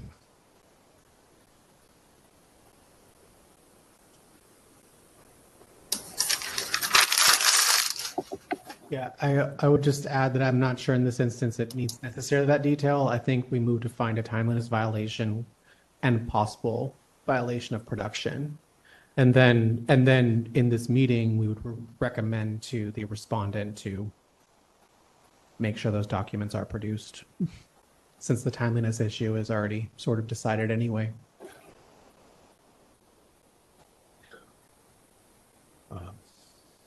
What the member said. That's better. I would just, okay, so. Member Sugarman. So I'm using the formula. Okay, just a moment, please.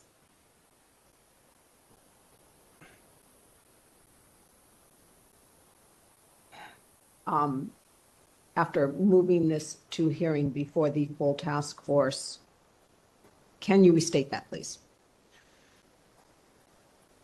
Do you want me to? I can state it if you want. Yeah, go ahead. Go ahead.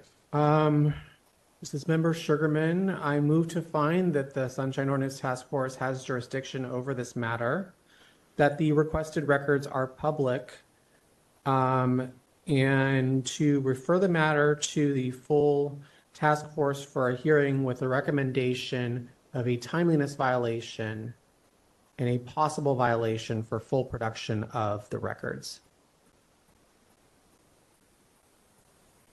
Right. Second. Well stated.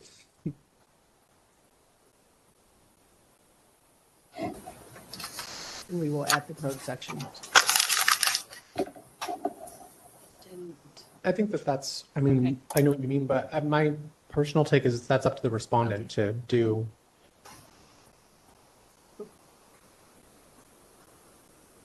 I'm sure the respondent's listening, but that means that obviously at the full meeting, if.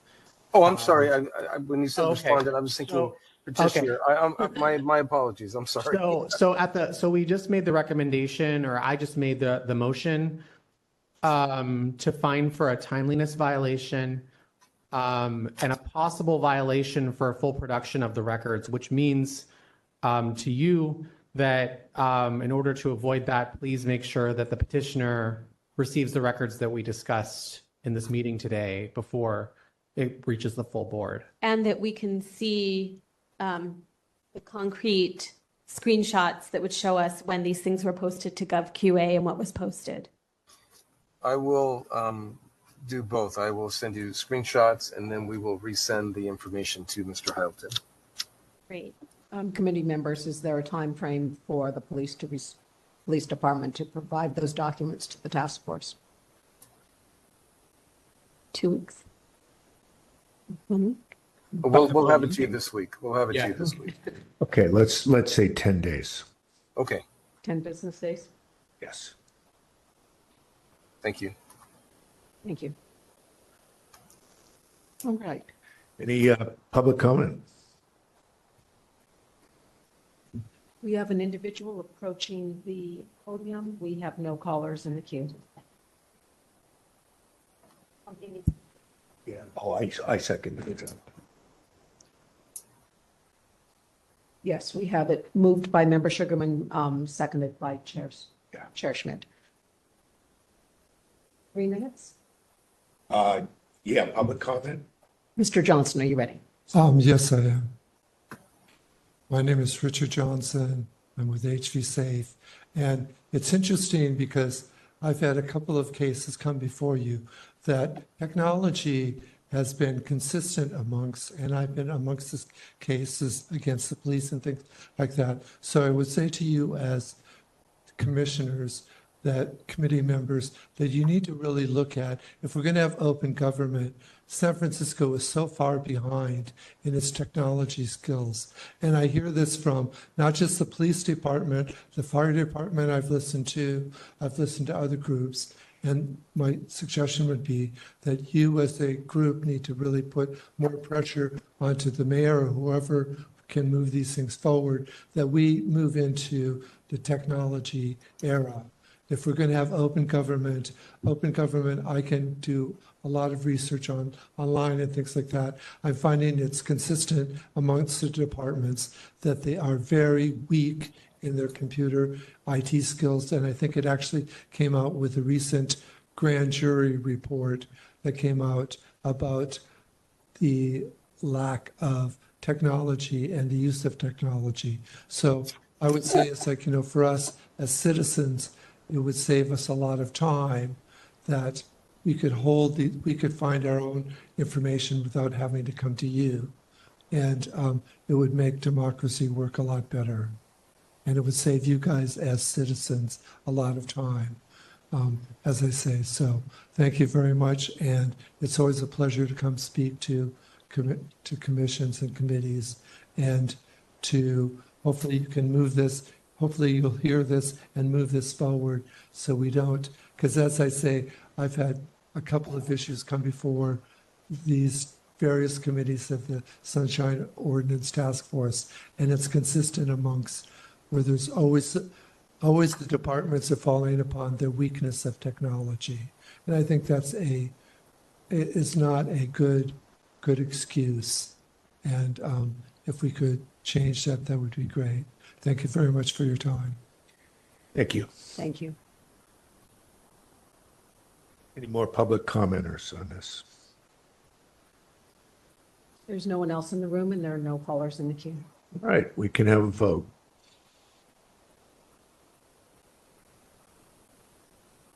Taking the vote on item 6, file number 24037. Member Stein. Oh, I'm sorry. Chair Schmidt. Aye. Chair Schmidt, aye. Member Stein. Aye. Member Stein, aye. Member Sugarman. Aye. Member Sugarman, aye. 3 ayes, the motion passes. Okay. Thank you to the parties. Thank you, commissioners. Okay. I think we can move on to the next item. Item 7, announcements, comments, questions, and future agenda items by members of the Complaint Committee.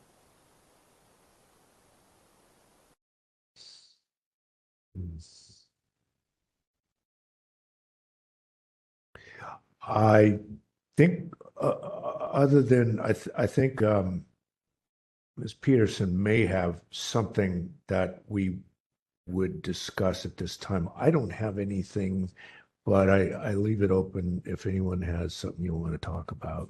I actually just thought something was interesting about the last case. The petitioner in his complaint had mentioned how he pushed the submit button and there was no like notification.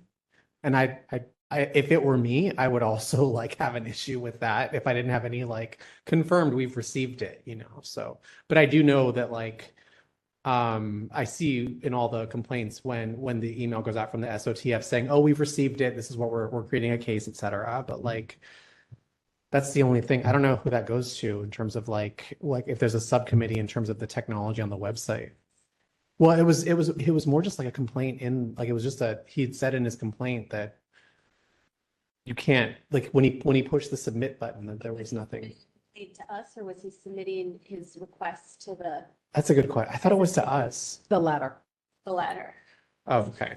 Yeah, and that's interesting. I mean, I was just going to mention, because I didn't realize this until I did that first annual report, that most of the city bodies that have access to a portal it's next request. Mhm. But for the police and I guess the fire department and a couple others, it's GovQA, which is like an older California-wide portal for certain agencies to receive requests. We don't have any access to that. Like we can't go and look and Yeah. see the request and all, at least at least next request, we can go and see the request number. We can't always, it's not always made public, so we can't always see what was provided. But GovQA is like even more opaque to us, and it's an older system, and I don't know what it does actually. Like, Yeah. how clunky it is, or if it sends people confirmations, or what it does.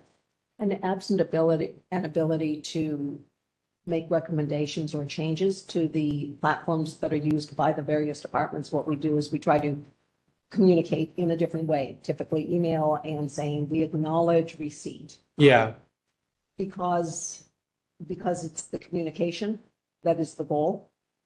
There are wish lists of how the technology would work, but the communication is prime. Yeah. And there's another issue, which I kind of wondered if it was at play in this particular case, which is that if you submit a request anonymously and they don't have an email for you, like you may not know that you just need to like check back or whatever. And I think that there are some agencies that post a little notice when you submit on next request that if this is anonymous, this is what you need to do. But I don't know that on GovQA that happens or not. Right. With regard to the last speaker, I have had an experience over the last couple of years where I'm doing dealing with a lot of agencies down in Orange County, and it's just with the years of experience I've had with San Francisco, I feel like I go down there and I'm on a spaceship. I mean, I walk in a door and people are like telling me, okay, like instead of saying, well, I don't know if we can do this for you, they're like, what are all the things that we can do for you and set things up for you to be as efficient as possible. Every time I go into an agency down there, I'm just flabbergasted by how they know exactly what I want. They know exactly how to do it. And it's like, it's seamless to deal with the county government down there. And then I come back here and it's like, these ancient mechanisms that are just like entrenched, like this thing we were just talking about. I don't know if I've really seen that before. It just seems like it's so outdated. And as my understanding that other counties are like moving forward with things, you would think San Francisco would somehow jump on that wagon, but they just don't seem to be that. Like it's not emphasized. It is not emphasized here. Okay, what were we talking about, Patricia? We were talking about something beforehand, and there was a word that I forgot that we were referring to, talking about. Do you remember? The efficiency of communities. Oh, we were talking about metrics. Yeah. Metrics. Yeah. Yeah, I mean, with metrics, we've sort of like been working off of the monthly reports, and we look at the numbers and stuff, and maybe we got some new numbers that are helpful. I know some numbers don't mean anything to me, but other numbers mean something to me. But yeah, that's how we're going to be able to measure if we can kind of make improvements. Is those, maybe we have those metrics. I don't know if we need to create new metrics to add on, et cetera. And then we also have metrics that are in the annual report, but I can't speak to those because they're light years ahead of me. But that's Vice Chair Stein's But that's So just for- the last 2 years. So in terms of like the number of complaints that came in and the number of complaints that got processed in the year, I think that was one of the metrics you were talking about, understanding how that changed over time, if there was a spike with COVID or whatever. I haven't seen any data other than the last 2 years to show like how many complaints were received every year and processed. Well, if we But- were to start collecting, perhaps this is a conversation for the full task force and not just this committee, to understand what the goal is, Yeah. and then we can provide information about what tools we have, and But let what that was- drive what the issues that can be addressed. So I came in late to your conversation. What was the impetus for it? I'm always interested in doing something better and giving the members information that we may have that is of interest to you that we're not providing yet. Are there And complaints? I don't know what I don't know. Are there complaints in the backlog for this committee? For this committee, Yeah. there are No. 2 recent items that came in the last, I would say, week and a half. They are That's it. not backlogged. Okay. So we're just caught up in dealing with a small Yeah, amount. for like 3 or 4 months now, Mhm. I'm just trying to grab everything. Yeah. And let's just push them through. I wouldn't mind if, the other committees want to take one and take it off of us, and then we just skip one.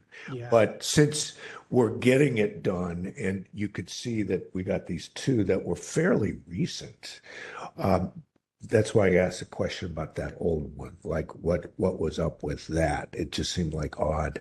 But yeah, I think we're like the 2 that that you just mentioned, we'll probably see them next month. And they just came in. If they're ready. If they're ready for us, we'll see them. Sometimes, like you guys have a sort of a readiness standard, and, which is fine. The readiness is great. So are you saying then that there's no more backlog at the committee level, but that the backlog is at the SOTF level? Because I know there's a backlog of at least 50, right? Or Really? there was at the beginning of the year when I did the report. We currently have 48 matters pending. We do have some cases that we're waiting on a 6-month response for the parties because there have been delays. Not counting those. But any- those 48, have they already been gone through a committee and they're just waiting for a full task force, or do they need to go through a committee? 5, 11, 12. 12 are a waiting committee. And what is the 6-month thing? 4 cases that have been languishing. We have given complainants 6 months to respond and schedule an item and appear. Otherwise, their items will be closed. That's a long time. Yeah, there's a number that are in this, they get into the system, but they're not ready to actually Be heard. come here. We'd be sort of wasting our time if we had them come in. And it's usually the fault of the petitioner, right? Isn't it? That is the case. Okay. So it's 48 total, and among them 12 are a waiting committee, or it's 48 plus 12 that are waiting? Of the 48, 12 are a waiting committee. And how, I don't know this personally, but why are those? I mean, we just had 2 that came in, you said this past week or so. So like, why are the other 10, for example, like why are they on other committees and not ours? I would have to review them specifically. Just a moment, please. I think they're probably in that zone of not ready for prime time. So is that because like they haven't provided like the requests? Because you have to Exactly. provide, Yeah, the evidence that there's a request. something Something like that. It's something basic though, right? It's just, They're yeah, not it's- reviewed for how complete they are. It's just, No, they're not. Speaking but that's- generally, we Oh. are awaiting information. Or there are items with like issues and we are combining them for efficiency. Okay. Yeah, I know that you schedule like sometimes multiple issues for a department, just for. That just means there are 36 though that are back. Well, I think we've got a pretty big number that are backlogged at the task force level still. 23 items. And I'm surprised it's that low of a number. I thought we were much higher than that. You said, yeah, like something. Like 80 cases were dismissed or something. Yeah. 80 went away, but I thought we still had 80 or 90, but maybe we're down to only like less than 50 that are waiting task force, right? We can check. Yeah. I think that if the committee level ones are so low that we should, I still think that we should pursue an idea that Member LaHood pushed, or maybe a couple members did, about like, instead of doing a committee month, that we skip one and do 2 full board meetings to like address the backlog. I completely agree that that is probably the one thing that would solve the biggest problem, which is we just keep having these task force meetings and we only get to They're such bears. There's so So- much that happens in them too, because we do a Yeah. lot of administrative stuff. yeah.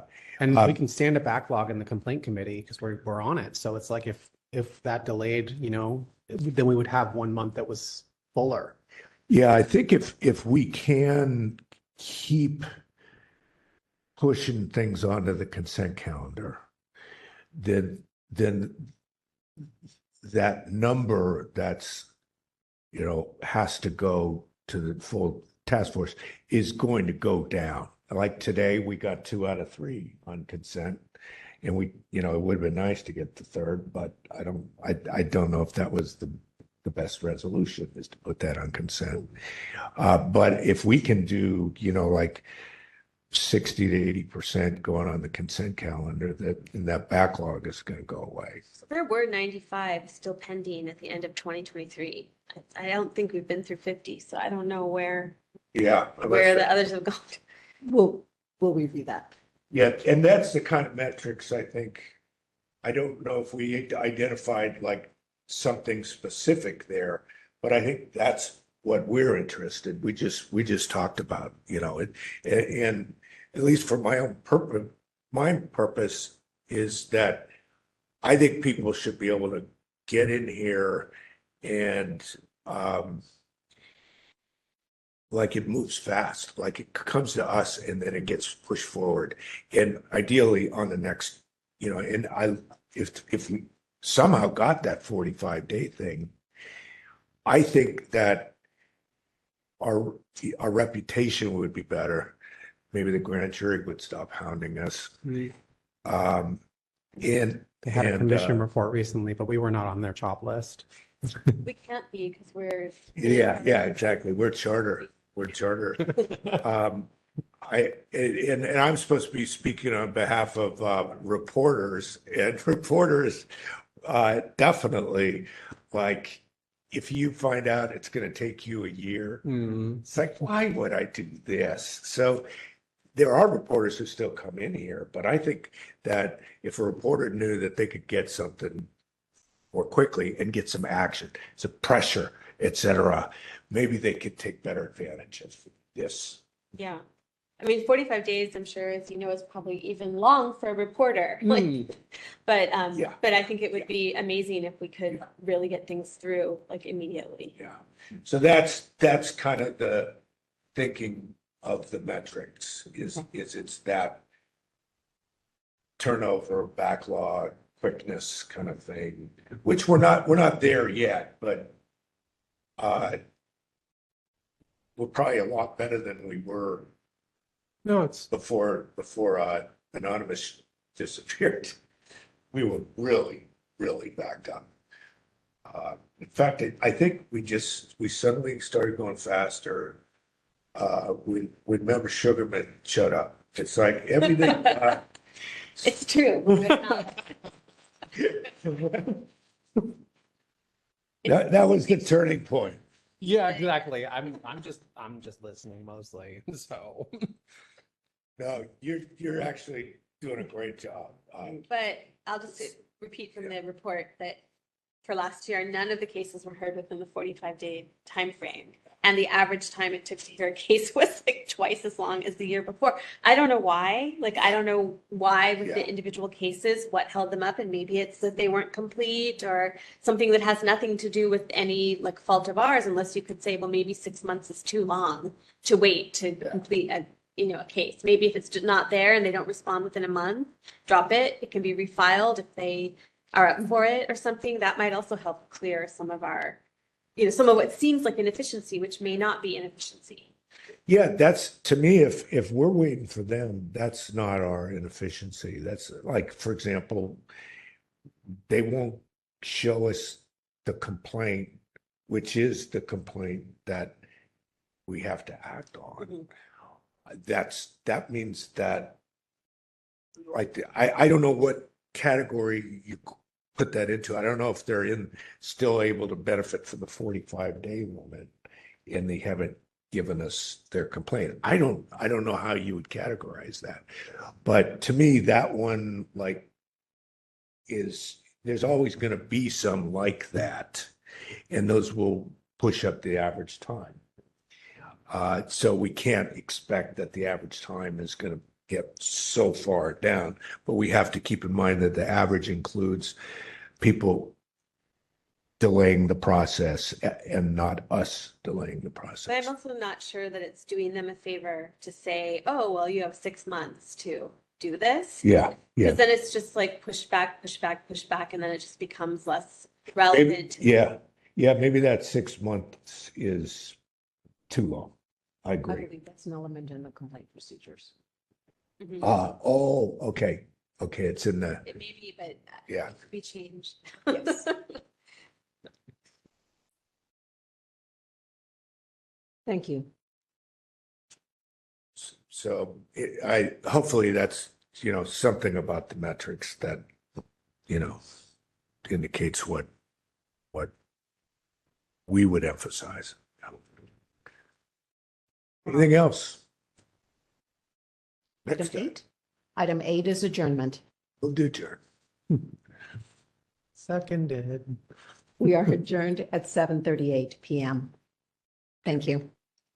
2 hours and 6 minutes. Not bad. That was very good. Is that all right? So yeah, it's number